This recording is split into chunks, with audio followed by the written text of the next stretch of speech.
Well, we all knew it was just a matter of time, right? The snow was going to come down. This is Michigan, right? But if it's the first time that you are going to get your snow blower out of the garage, perhaps there are a couple tips that you need to know about. James Moeller is here from Weingartz, and he's in the Farmington Hills location. All right, I know not too much about this, but what do we have over here? What do we look for if we want to get that snow blower up and ready to roll? So we can go out and get rid of the snow. Well, if today's the first time that you're using your snow thrower and that machine's been sitting with fuel in it since last year, there's a really good chance that machine's not going to start. So there's a lot of things that you can do to get that machine ready.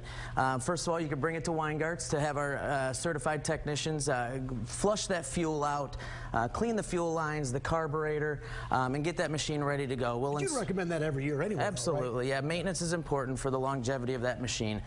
There's things that you can do throughout the season using different products. A nice good fuel can that has a good seal on it to keep that fuel fresh for a long time.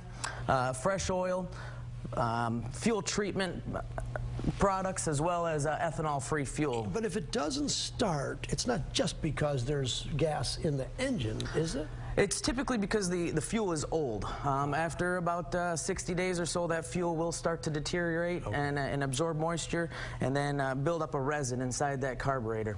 It can't freeze, can it? It won't freeze, no. Okay, gas doesn't freeze? That's right. Good. Whew, all right, you'll blow the whole thing up. All right, so what else do we want to do then when we are looking at it? What do we have here? I was curious about this stuff. For peak performance, you want to keep some of those maintenance things fresh. And, you know, we're showing the difference of an old worn-out paddle compared to a brand-new paddle. If that machine's just barely throwing the snow, good chance that those rubber paddles are worn out, and new paddles will, throw that snow much further. I'm actually fascinated by this. Is it, when you say worn out, just by throwing the snow, it just wears out? So these paddles make contact with the ground, and just like tires, they're going to wear out over time. And you're wearing them down about an inch, and the snow will not be thrown as far. Can it go a whole season without replacing it? Typically, they'll last 2 to 3 seasons, depending on how much snow we get. Sure. All right. All right, we've got some snow shovels over here. This is intriguing, too. Take a look. Come on around. Look at this bad boy. Wow. So we offer a variety of different shovels, from the scoops to the pushers. That's right. That's a 4-foot wide snow pusher. Take quick care of that snow. Yeah, absolutely. And a couple of these too.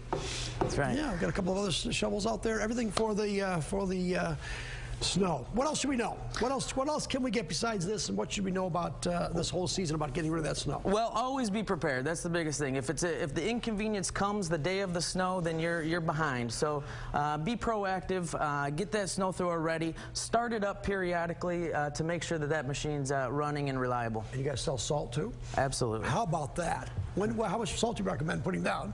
Well, as little as possible. The more that you throw down, you're tracking it in the house, and yeah, you want to be able to melt that snow as quickly as possible. All right, good advice over there. All right, he's from Farmington Hills. There's also a store in Utica. How many? Why? Four. 5 total locations, 4 Metro Detroit locations. Beautiful. I will put this number back on our website as well, fox2detroit.com. James, thanks a lot. Good advice. So go out there, clean up the snow. Quick break. Back in a moment.